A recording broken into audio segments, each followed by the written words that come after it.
Eh bien, cette clé, pour moi, ce serait soit d'avoir par nature déjà un appel, soit à travers un déclic.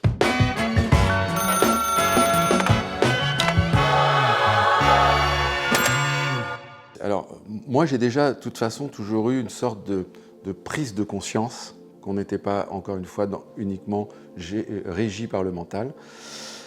Mais j'ai vécu quelque chose d'assez puissant qui a bouleversé ma vie et qui, effectivement, a accéléré le chemin vers la rencontre de soi et tous les outils qu'on peut utiliser pour aller éveiller sa conscience. Cette anecdote est la suivante. Il se trouve que j'étais à New York au mois de septembre 2001 et que j'ai été témoin de cette tragédie qui a bouleversé la Terre entière, qu'ont été les attentats du 11 septembre. Et j'ai assisté à cet événement sur un roof terrace qui était à peu près, quand on se situe à New York, j'étais à peu près à South Chelsea, donc pas très très loin finalement. Donc j'ai pu assister Alors j'ai pas vu les avions par chance percuter les tours, mais par contre j'ai assisté à l'effondrement des tours dans un silence absolu, puisque la ville de New York est une ville extrêmement bruyante, était dans un silence absolu, on n'entendait que le bruit des sirènes. Et j'ai vu ces tours s'effondrer dans un slow motion. C'était assez perturbant.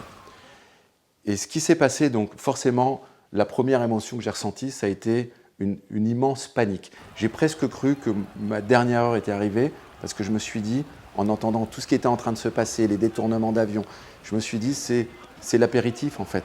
Derrière, il va se passer quelque chose de beaucoup plus grave. On était en train d'imaginer des scénarios d'une bombe sale. Je me disais, j'ai eu la peur de mourir ce jour-là. J'ai ressenti que peut-être il était arrivé ma dernière heure. Et même pas virtuellement, là pour le coup, j'étais plongé dans une situation presque de zone de guerre, pour le coup.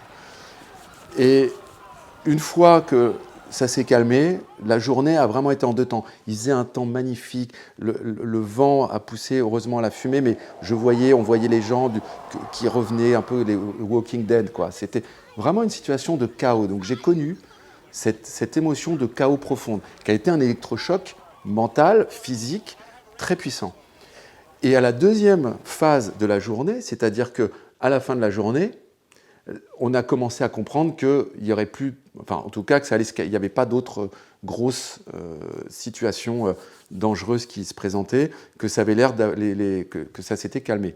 Par contre, j'ai vécu quelque chose que j'ai ressenti comme une touche divine, puisqu'en fait le soir, il y avait un sunset assez fou, et cette lumière un peu jaune, bleuté, comme on pourrait retrouver à la chapelle Sixtine, ces lumières un peu Michelangelo, ces lumières un peu qu'on imaginait au paradis, un peu par exemple, un peu orangé, jaune, et réellement, j'ai vraiment senti, je me suis senti traversé par une force d'amour inconditionnel, quelque chose d'extrêmement puissant, et je me suis dit, tout va bien se passer.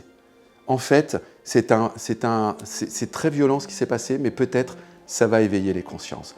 Ça va éveiller la conscience des humains, parce qu'il fallait un choc violent pour éveiller la conscience des humains. Un peu comme peut-être ce qui se passe en ce moment avec la crise sanitaire du Covid.